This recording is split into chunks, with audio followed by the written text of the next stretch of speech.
अस्सलाम वालेकुम everyone, welcome to the phone world live.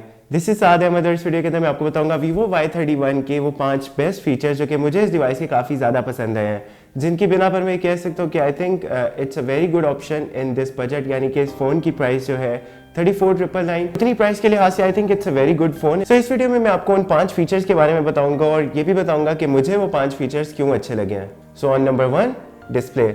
Device का डिस्प्ले ऑल्दो आपको एमोलेड स्क्रीन के साथ तो नहीं मिल रहा, IPS LCD डिस्प्ले मिल रहा है, लेकिन रेजोल्यूशन डिवाइस का फुल HD है।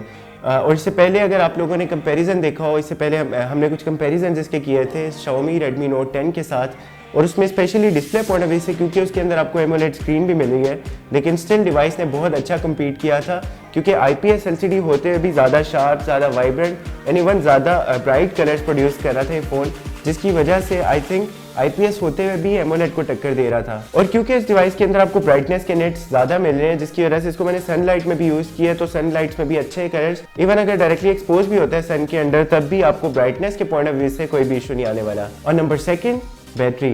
डिवाइस की बैटरी भी डिवाइस का सबसे बड़ा सेलिंग पॉइंट है, क्योंकि डिवाइस के अंदर मिल रही है आपको बहुत मैसिव बैटरी, 5000 mAh की बैटरी, जिसको अगर आप एक बार चार्ज करते हैं फुली चार्ज, तो 2 दिन तक बहुत इजीली आप डिवाइस के साथ निकाल सकते हैं।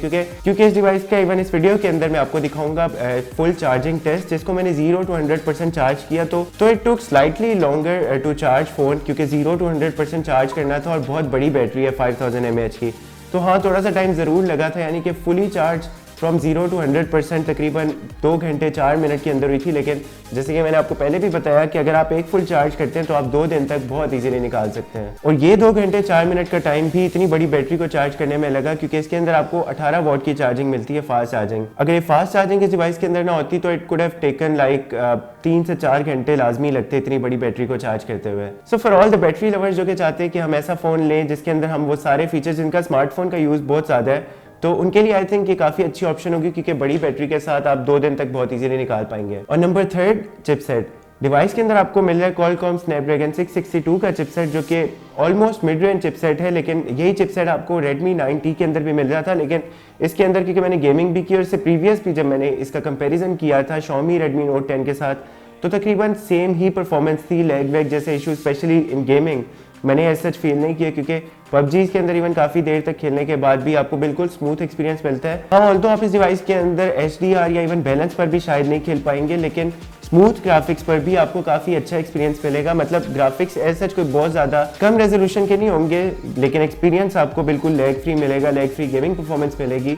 तो चिपसेट पॉइंट ऑफ व्यू से भी मैंने ऐसे इसमें लैग वैग जैसे इशूज़ कोई भी फील नहीं किया, तो I think gaming point of view से भी फ़ोन अच्छा रहेगा। और number 4, design and gyroscope. Well, device का डिज़ाइन मुझे काफ़ी ज़्यादा पसंद है, मतलब काफ़ी डिसेंट और क्लासी सा डिज़ाइन है, स्पेशली इसका कैमरा मॉड्यूल।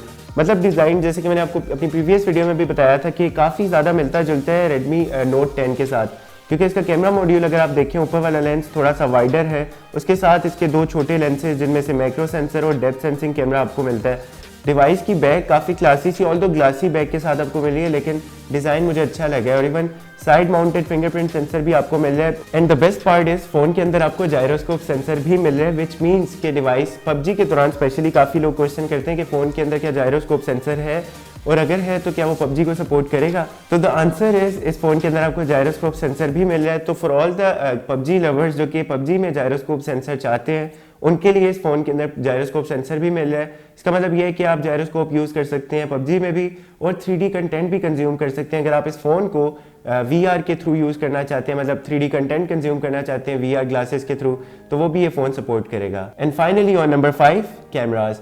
डिवाइस की बैक पर आपको मिलते हैं 3 कैमराज, जिनमें से मेन कैमरा 48 मेगापिक्सल का है, बाकी 2-2 मेगापिक्सल के आपको मैक्रो सेंसिंग कैमराज और डेप्थ सेंसिंग कैमराज मिलते हैं।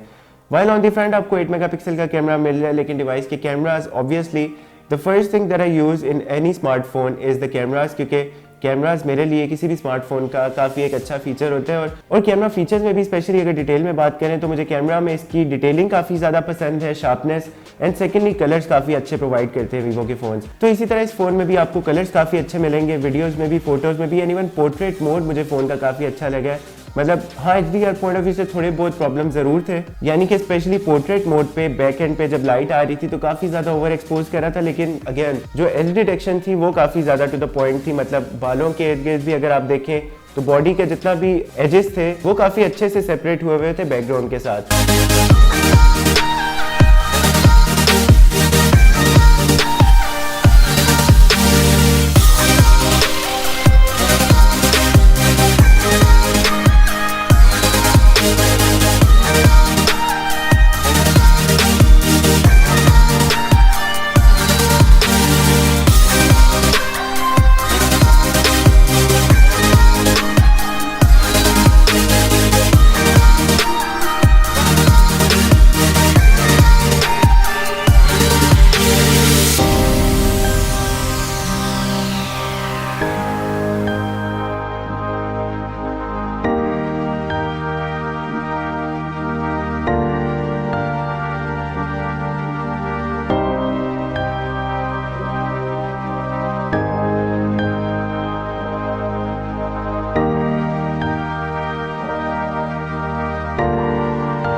सो गाइज ये है डिवाइस का फ्रंट कैमरा जो कि 8 मेगापिक्सल का है। वेल मैं आपको 8 मेगापिक्सल का भी बता दूं क्योंकि काफ़ी ज़्यादा वेबसाइट्स पे इवन GSM अरीना पर इसको 16 megapixel, I don't know typo mistake है या क्या। तो एक्चुअल में ये कैमरा 8 मेगापिक्सल का है, लेकिन GSM अरीना पर और मुख्तलिफ वेबसाइट्स पर आपको 16 मेगापिक्सल का शो हो रहा होगा। तो 8 मेगापिक्सल के लिहाज से भी आई थिंक ठीक है, इसका रिज़ल्ट मतलब अच्छा है अप टू द मार्क है, क्योंकि अमूमन आपको इतनी प्राइस रेंज में 8 मेगापिक्सल के या मैक्सिमम 12 मेगापिक्सल के कैमरास मिलते हैं।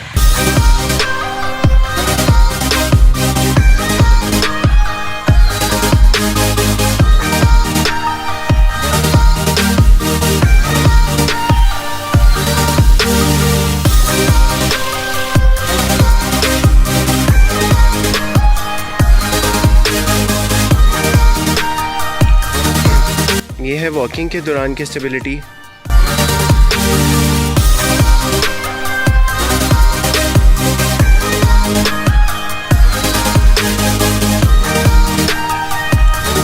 और ये है स्टेबिलिटी रनिंग के दौरान की।